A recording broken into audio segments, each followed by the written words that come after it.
こんにちは、みさとです。こちらは3本目の動画です。3本目の動画は桜木花道と私の話でございます。皆さんスラムダンクという漫画を知っていますか？数年前に映画にもなっているので、そこでね、知った人も今まで以上に増えたと思うんですけれども、スラムダンクの主人公は桜木花道くんという男の子です。その子と今の私の共通点についてお話ししたいなと思います。簡単にごく短くまとめると、桜木くんはバスケットボール初心者から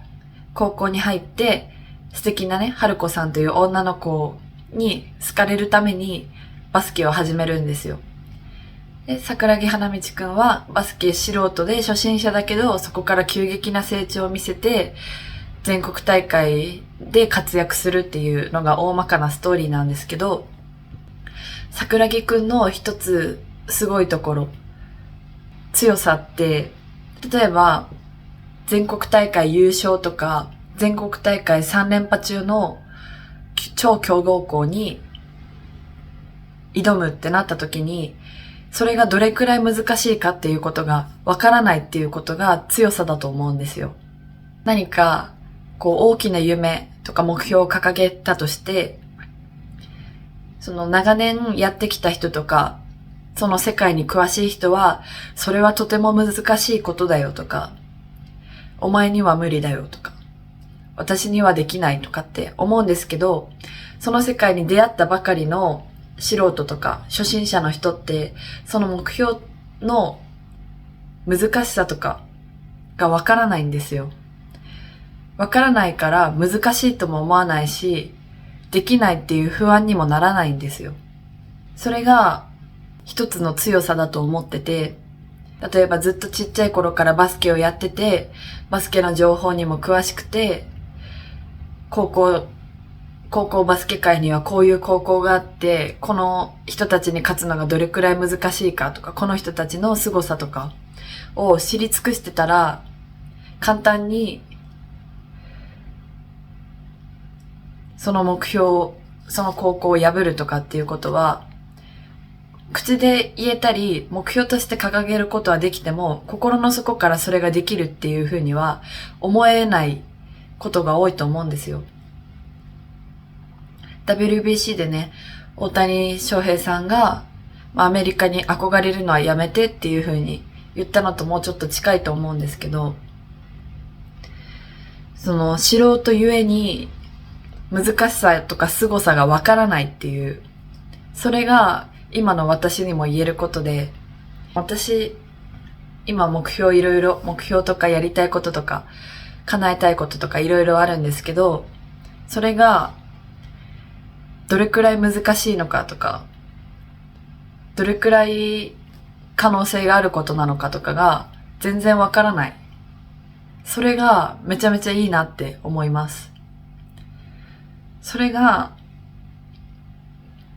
歌とかミュージカルの世界に出会ったのが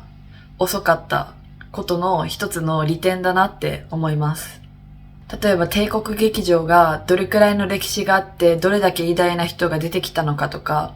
そういうのも知らないですし、誰の脚本の作品に出ることがすごいことなのかとか、それがどれくらい難しいことなのかっていうのも、本当に多分知ってること一つもないくらい無知なんですよ。でもそれで良かったなと思ってて、その難しさとか凄さとかで逆にね、目標。帝国劇場はこういう歴代こういうことがあった劇場だからここに立ちたいっていう、そういう決め方で目標を決めてないっていうのも一つね、いいところだし、できるとかできないとかが自分の今の判断基準の中に全く入ってこないっていうことが無敵状態みたいな感じだと思います。できるかできないかじゃなくて、やりたいからっていうことだけで今進めてる。それが山王高校に挑む時の桜木くんの素人だからよっていうセリフがあるんですけれども、それと一緒だと思います。もしかしたらね、例えば先生とか、舞台の世界ずっと関わってきた人からしたら、おい知っとけよってなるかもしれないけど、この状態で、この歌とか音楽とか舞台の世界に出会った私にとっては、これが一番いい状態なんだなっていうふうに思います。はい。3本目の動画は、素人、初心者だからこそ、世間的にすごいとされていること、困難だとされていることへの難しさとか、可能性の低さとかを全く考えずに、やりたいっていう理由だけで、そこに歩いていこうとできてるっていうところが、桜木花道くんと今の私の同じね、状況だなっていうふうに思ってるっていう動画です。以上です。